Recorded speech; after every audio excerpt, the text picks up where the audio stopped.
नमस्कार दोस्तों, कैसे हैं आप सब लोग। आज हम जो चैप्टर है वो शुरू करने वाले हैं। Is matter around us pure.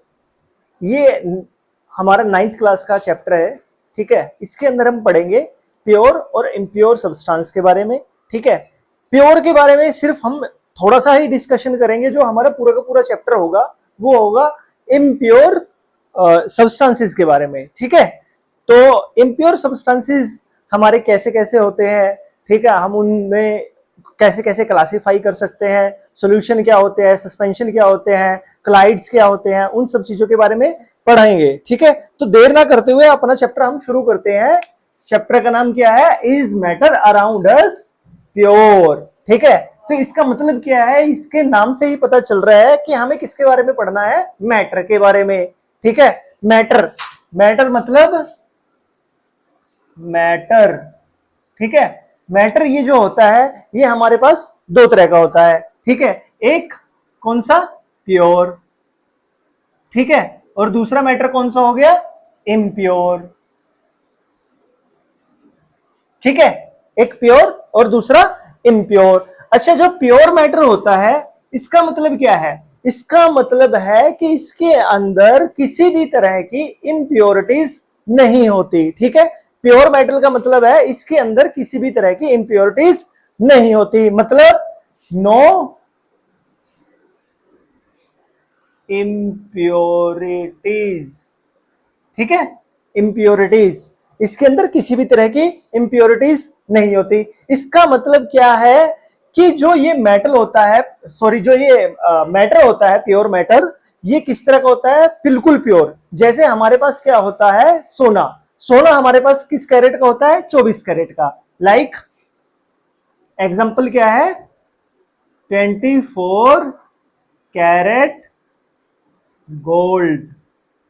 ठीक है, जो 24 कैरेट का हमारे पास क्या होता है? सोना, वो क्या है? बिल्कुल एक प्योर सब्सटेंस है। ठीक है, दूसरा इसका एग्जांपल क्या हो सकता है हमारे पास? दूसरा क्या हो सकता है? वाटर। ठीक है, जो हमारे पास बिल्कुल प्योर वाटर होता है। ठीक है, जो इसको बोल सकते हैं हम डिस्टिलरी वाटर। ठीक है, डिस्टिलरी वाटर जो होता है हमारे पास प्योर वाटर होता है, वो क्या है? बिल्कुल प्योर सब्सटेंस है ना।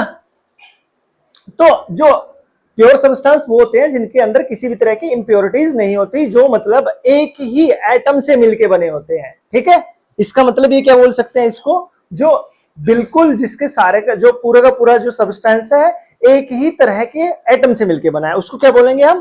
Pure substance. बिल्कुल इसका उल्टा क्या होता है? इम्प्योर। इम्प्योर का मतलब क्या है? जिसके अंदर इंप्योरिटीज होती है। ठीक है, इंप्योरिटीज होती है। does have impurities।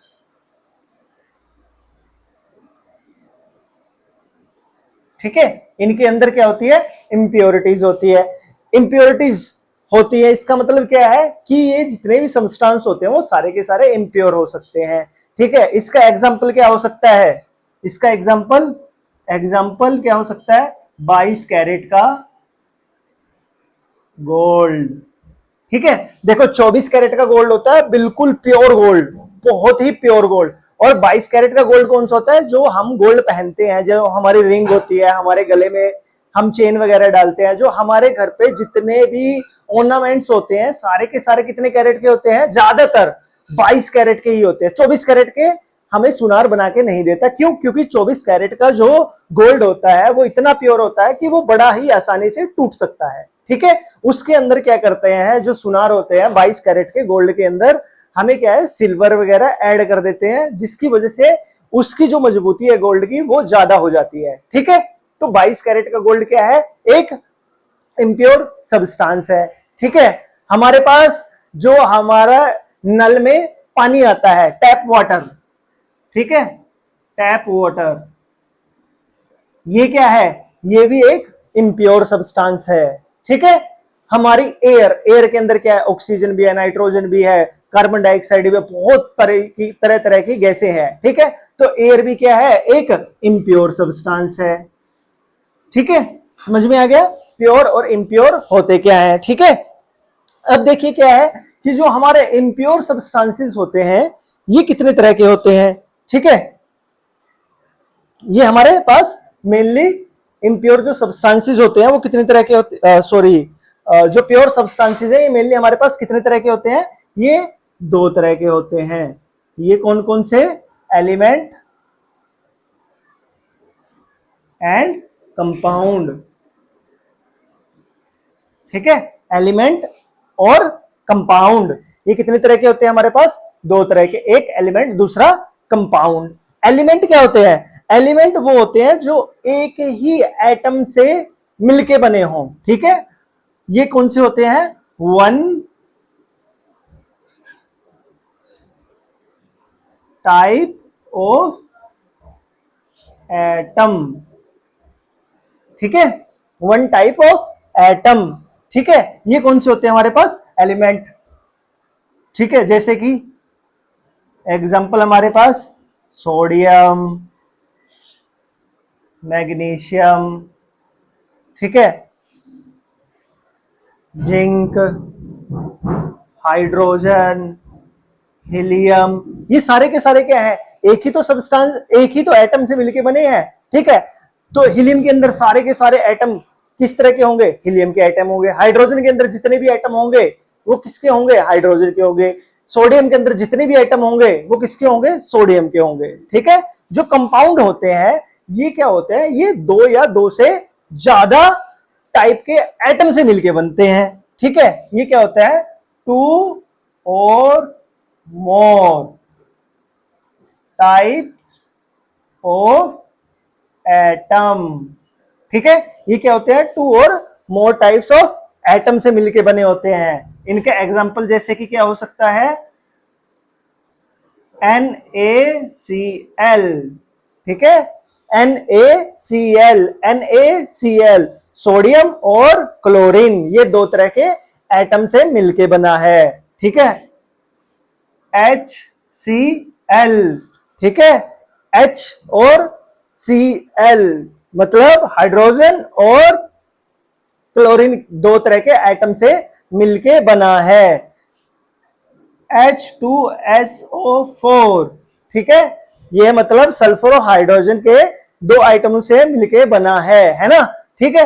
ये दो या दो से अधिक तरह के एटमों से मिलके जो बनते हैं उनको कंपाउंड बोलते हैं, और जो एक ही टाइप के एटम से मिलके बनते हैं उनको क्या बोलते हैं, एलिमेंट बोलते हैं, ठीक है बच्चों। समझ में आ गया इतना बात, समझ में आ गया, ठीक है। अगर इतना समझ में आ गया तो जो देखिए जो ये इम्प्योर होता है, जो इम्प्योर आगे हम डिवाइड करें इसको, तो इम्प्योर होता है हमारे पास किस तरह का, जिसको हम क्या बोल सकते हैं, मिक्सचर,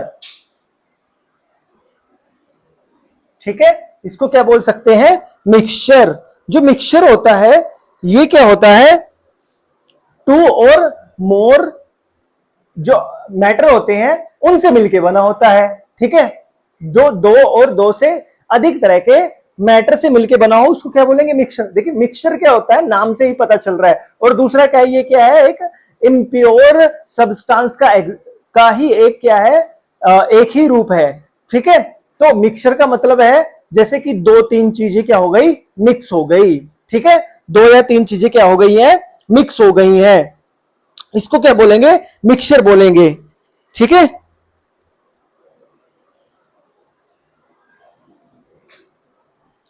तो इसमें क्या होती है, सब्सटेंस, कौन कौन से सब्सटेंस होते हैं, मिक्सचर क्या होते हैं, वो सब्सटेंस जो टू और मोर, ठीक है, मैटर,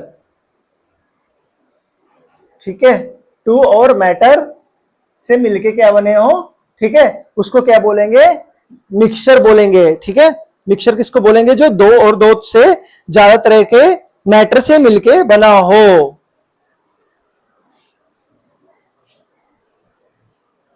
ठीक है। समझ में आ गया इतना,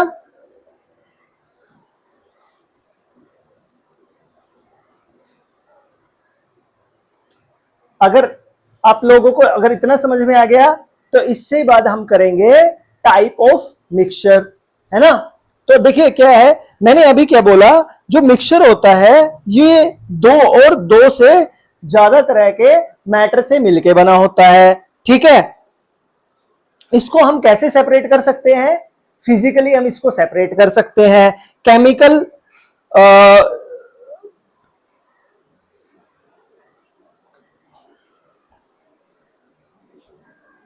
अभी जो मिक्सचर होते हैं इनको हम क्या कर सकते हैं? एक तो हो गया क्या, टू और मोर एटम से मिलके बना है। दूसरा क्या है? फिजिकली सेपरेट कर सकते हैं। तीसरा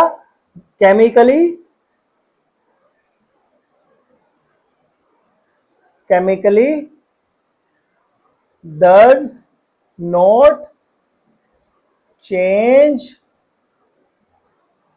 देयर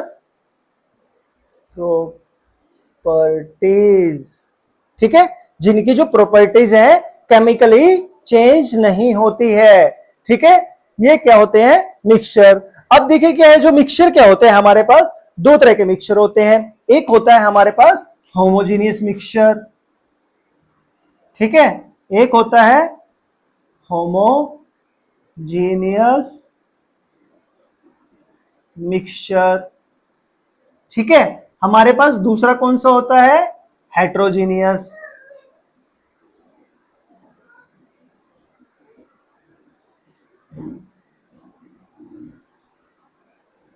ठीक है, ये होता है हमारे पास होमोजीनियस मिक्सचर। वो दूसरा कौन सा होता है हमारे पास? Heterogeneous mixture. ठीक है, ये हमारे पास दो तरह के मिक्सचर होते हैं। अब होमोजीनियस मिक्सचर क्या होता है? होमोजीनियस मिक्सचर का मतलब होता है कि जिसके अंदर जो मिक्सचर होता है थ्रू आउट द सब्सटेंस क्या होता है? यूनिफॉर्म होता है। ठीक है, जिसका जो कौन सा होता है? जो थ्रू आउट क्या होता है? सेम रहता है। ठीक है,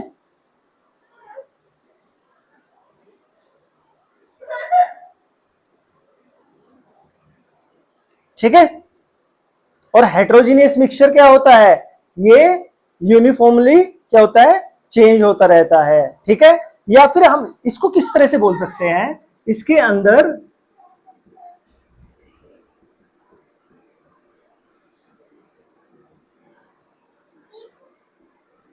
uniformly same through out the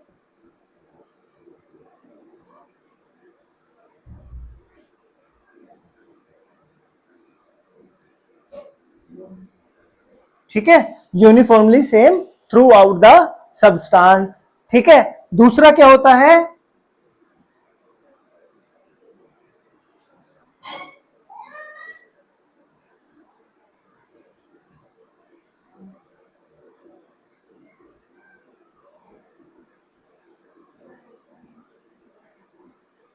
single phase visible.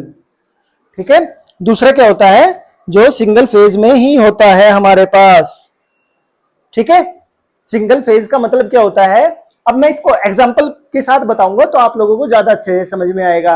अब इसमें जैसे मान लीजिए मैंने क्या किया, मैंने एक गिलास पानी का लिया, उसके अंदर मैंने क्या डाल दी? चीनी डाल दी। ठीक है, गिलास पानी का लिया, उसके अंदर मैंने क्या डाल दी? चीनी डाल दी। अब मैंने उसको जब मिलाया तो वो चीनी क्या हो जाएगी? पानी के अंदर मिक्स हो जाएगी। ठीक है, जब हम ऐसे गिलास को देखेंगे तो क्या हमें पूरे के अंदर क्या है? हमें पानी ही दिखाई देगा। क्या हमें चीनी अलग दिखाई देगी उसके अंदर? नहीं दिखाई देगी। क्यों? क्योंकि वो पानी के अंदर मिल चुकी है। इसका मतलब चीनी क्या है? यूनिफॉर्मली, ठीक है, मिक्स हो चुकी है किसके अंदर? पानी के अंदर। ठीक है, यूनिफॉर्मली जो क्या है? चीनी मिक्स हो चुकी है पानी के अंदर। ठीक है, और जो पानी और जो चीनी है ये हमें क्या है? सेम दिखाई दे रही है। ठीक है, इसको दूसरा एग्जांपल अगर हम ले, मैंने क्या बताया कि जैसे मान लीजिए मेरे पास क्या है? 22 कैरेट का एक गोल्ड है। ठीक है, हम सुनार के पास गए, हमने सुनार को बोला कि ठीक है मुझे मेरी एक रिंग चाहिए। ठीक है, तो सुनार ने क्या किया? मुझे बोला कि मेरे पास 22 कैरेट की रिंग है, आप ले लीजिए। जब मैंने वो रिंग ली, ठीक है, तो जो उसके अंदर 22 कैरेट कि जो रिंग है उसके अंदर क्या होगा, 2 कैरेट उसने सिल्वर ऐड कर दिया, बाकी 22 कैरेट उसने गोल्ड ऐड कर दिया। तो क्या मुझे उस पूरे के पूरी रिंग के अंदर कहीं पे दिखाई देता है कि सिल्वर अलग है या गोल्ड अलग है? नहीं दिखाई देता है ना। वो पूरी की पूरी मुझे सोने की ही दिखाई देती है। क्यों? क्योंकि जो सिल्वर है पूरे के पूरे सोने के अंदर ही मिला दिया गया है, अलग अलग वो दिखाई देगा ही नहीं। इसलिए मैंने क्या बोला, uniformly same through out the substance. ठीक है, और जो फेज है वो एक ही फेज दिखाई देगा उसका। जो सोना है पूरा का पूरा क्या है, सोना ही दिखाई देगा। ठीक है, अगर पानी के अंदर चीनी मिला दे तो वो पानी ही दिखाई देगा। ऐसा तो नहीं है ना कि हाँ उसकी अलग अलग लेयर दिखाई देगी, कि चीनी की अलग लेयर है और पानी की अलग लेयर है, नहीं, लेयर में दिखाई नहीं देगी ना। वैसे ही अगर मैं पानी के अंदर नमक मिला दूं तो वो भी दिखाई नहीं देगी। ठीक है, समझ में आ गया? होमोजेनियस मिक्सचर क्या होता है? बिल्कुल इसके अपोजिट क्या होता है, इसके अपोजिट होता है हमारा हेट्रोजीनियस। हेट्रोजीनियस में क्या रहता है हमारे पास, यूनिफॉर्मली इसमें सेम था, इसमें does not same, not same. ठीक है, डज नॉट सेम।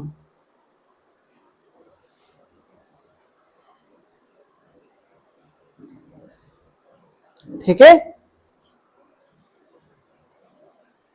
ठीक है, डज नॉट सेम। और इसके में क्या होगा, दूसरा, टू और मोर फेज विजिबल। ठीक है, इसके अंदर क्या है, हमारे 2 और उससे ज्यादा फेज दिखाई देंगे। ठीक है, अब देखिए इसका मैं एग्जांपल बताता हूं। मान लीजिए मैंने क्या किया, पानी के अंदर डाल दिया क्या, तेल डाल दिया। ठीक है, मैंने पानी लिया, उसके अंदर क्या डाल दिया, सरसों का तेल डाल दिया। जब मैं उसको मिलाऊंगा तो क्या होगा, सरसों का तेल क्या है, पानी के ऊपर तैरना स्टार्ट कर देगा। तो जब आप उसको देखोगे ना तो पानी अलग से लेयर दिखाई देगी, उसके ऊपर जो तेल की लेयर है वो अलग से दिखाई देगी, है ना। पानी की अलग से लेयर दिखाई देगी और जो उसके ऊपर ऑयल है उसकी लेयर अलग दिखाई देगी, है ना। तो वो क्या है, पूरा का पूरा मिक्स नहीं हुआ ना। तो उसकी जो फेज है कितने हो गए, 2, एक पानी का फेज हो गया, उसके ऊपर ऑयल का फेज हो गया, है ना। तो ये दोनों फेज क्या हो गए, अलग अलग हो गए। वही मैंने लिखा है कि 2 और मोर फेज विजिबल, है ना। एक पानी का फेज हो गया, उसके ऊपर ऑयल का फेज हो गया। अब देखिए क्या है, क्या पानी के अंदर ऑयल मिला, नहीं मिला, कहीं कहीं पे मिला, थोड़ा बहुत मिला, थोड़ा बहुत नहीं मिला। इसका मतलब क्या है कि यूनिफॉर्मली तेल पूरा का पूरा पानी के अंदर मिक्स नहीं हुआ, जैसे यूनिफॉर्मली चीनी हो गई थी होमोजेनियस मिक्सचर के अंदर, है ना। ठीक है, समझ में आ गया, समझ में आ गया इसका। अब दोनों का एग्जांपल देखते हैं। होमोजेनियस का क्या एग्जांपल हो सकता है, एक तो मैंने आपको बता ही दिया, क्या क्या बता दिया मैंने आपको। एक एग्जांपल हो सकता है हमारा, पानी के अंदर चीनी डाल दें। दूसरा एग्जांपल हो सकता है हमारा एयर। ठीक है, क्या एग्जांपल हो सकता है, एयर। अब देखिए जो हमारे पास एयर है ना, क्या हम उसको एयर को देख के बोल सकते हैं कि आप एयर को महसूस कर सकते हैं कि ये अलग है, इसके अंदर ऑक्सीजन अलग है या कार्बन डाइऑक्साइड अलग है या नाइट्रोजन अलग है? नहीं है ना। हमें पूरी की पूरी एयर क्या दिखाई देगी, एक जैसी ही दिखाई देगी, सिंगल फेज में ही दिखाई देगी। तो एयर क्या है, एक होमोजीनियस, क्या है, एक होमोजीनियस मिक्सचर है। उसके अलावा एलोय, ठीक है, जो हम गाड़ियों में हमारे जो एलोइज होते हैं, ठीक है, या फिर एलोय जो हम यूज करते हैं, ठीक है, वो भी सारे के सारे क्या होते हैं, हमारे होमोजीनियस। ठीक है, एलोइज जो भी होते हैं सारे के सारे होमोजेनियस मिक्सचर होते हैं। अब हेट्रोजीनियस मिक्सचर की बात करें तो मैंने क्या बोल दिया, ऑयल इन वाटर। ठीक है, ऑयल,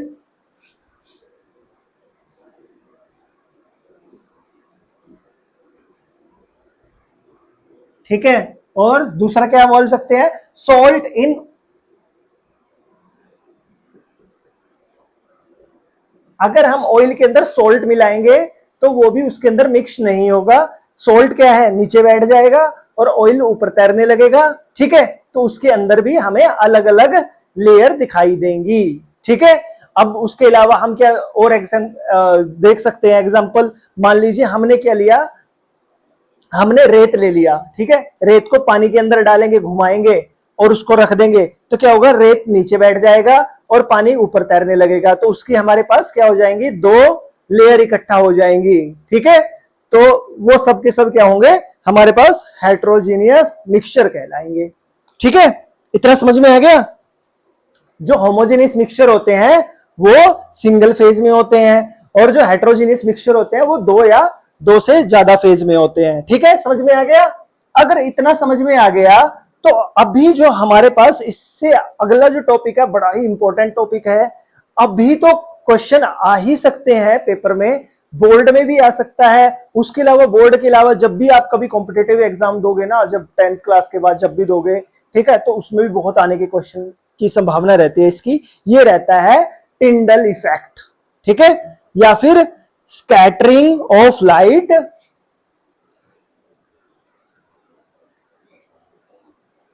स्कैटरिंग ऑफ लाइट और टिंडल इफेक्ट, ठीक है, स्कैटरिंग ऑफ लाइट और टिंडल इफेक्ट, ठीक है, टिंडल इफेक्ट। समझ में आ गया इतना। अब इसमें देखिए, इसमें होता क्या है, इसमें जो लाइट, देखिए इसके नाम से ही पता चल रहा है स्कैटरिंग ऑफ लाइट, ठीक है। इसका मतलब क्या है कि कहीं ना कहीं जो लाइट है वो क्या हो रही है, स्कैटर हो रही है, मतलब कि लाइट क्या है, कहीं से टकरा के फैल रही है, ठीक है। इसके अंदर मतलब कहने का है कि स्कैटरिंग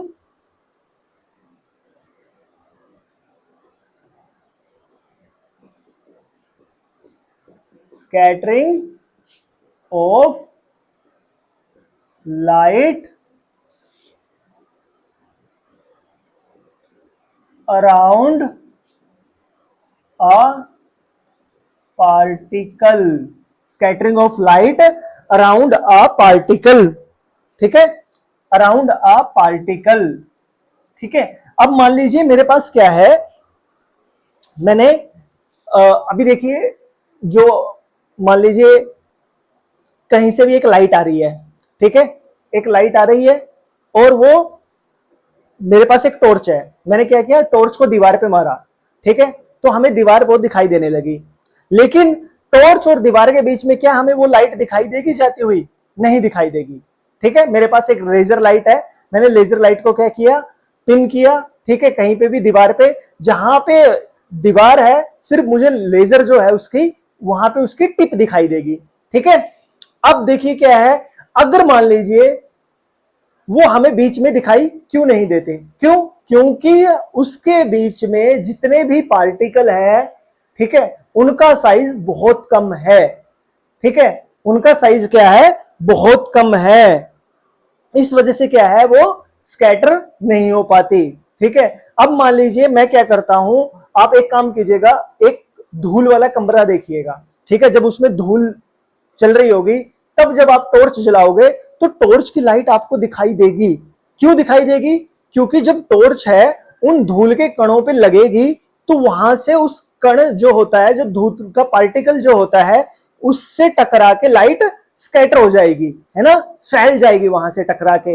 या फिर जब आप लेजर लाइट मारोगे तो आप क्या करना, लेजर लाइट लेके किसी भी धुएं वाली, जहां पे मान लीजिए नीचे धुआं कीजिएगा, वहां से लेजर लाइट मारिएगा तो आपको धुएं के अंदर से लेजर लाइट की जो एक लाइन है वो दिखाई देगी, है ना। वो किस वजह से, क्योंकि जो धुआं है, ठीक है, उसके धुएं के जो कण है उसके ऊपर जो लाइट पड़ रही है वहां पे टकराने के बाद क्या हो रही है, स्कैटर हो रही है। लेकिन उसकी कंडीशन है, जो पार्टिकल का जो साइज है वो कितना होना चाहिए, 1 नैनोमीटर से ज्यादा होना चाहिए। Around a particle whose size is more than 1 nanometre, ठीक है, जो पार्टिकल का जो साइज है वो कितना होना चाहिए, 1 नैनोमीटर से ज्यादा ही होना चाहिए, ठीक है। अगर पार्टिकल का साइज क्या है, 1 नैनोमीटर से कम है, तो इसका मतलब क्या है, हमें वो लाइट दिखाई नहीं देगी। अब देखिए जो धुएं के जो कण हैं छोटे छोटे, जब हम धुआं जलाते हैं उसके अंदर जो छोटे छोटे पार्टिकल निकल के आते हैं उनका साइज क्या होता है, 1 नैनोमीटर से ज्यादा होता है। इस वजह से उसके ऊपर से हमें लाइट जाती हुई दिखाई देती है। ठीक है, टॉर्च जब हम मारते हैं, टॉर्च जब हम चलाते हैं, अगर बीच में धूल के कण आ जाते हैं, ठीक है, धूल के कण आ जाते हैं, तो धूल के कणों के ऊपर भी हमें वो लाइट जाती हुई नजर आती है कि देखिए ये लाइट ऐसे करके अपना रास्ता बना रही है। वो किस वजह से, क्योंकि जो धूल के कण है उनका जो साइज है वो कितना है, 1 नैनोमीटर से ज्यादा है। ठीक है, 1 नैनोमीटर से ज्यादा है। अब देखिए मान लीजिए एक लाइट है, ये आ रही है, यहां पे एक पॉइंट है, ठीक है, इससे टकराने के बिना सीधी निकल जाएगी। इसका मतलब क्या है, जो ये जो कण है, जो ये पार्टिकल है, इसका साइज क्या है, लेस देन, इसका साइज क्या है, लेस देन 1 नैनोमीटर है। ठीक है, 1 नैनोमीटर है। अगर मान लीजिए ये पार्टिकल है जिसका साइज क्या है, ग्रेटर देन, इसका साइज क्या है,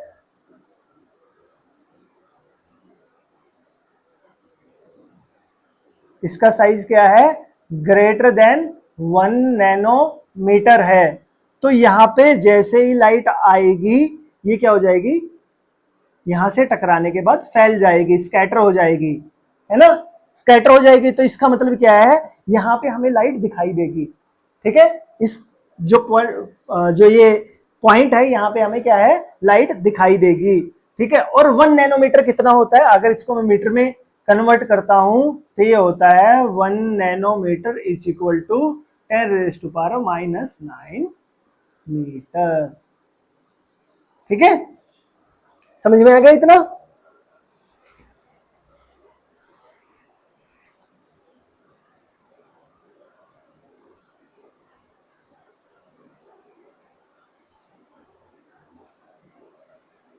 समझ में आया इतना।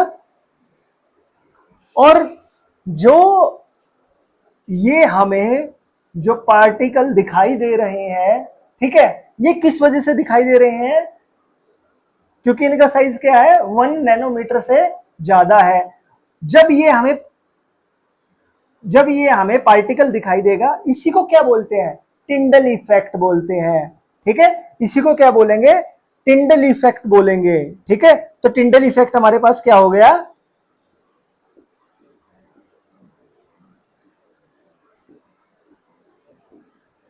इसको क्या बोल सकते हैं, due to scattering of light, due to scattering of light, path of the light visible. ठीक है, due to scattering of light, path of the light visible, part of the light will be visible. ठीक है, will visible, ठीक है, will visible is called,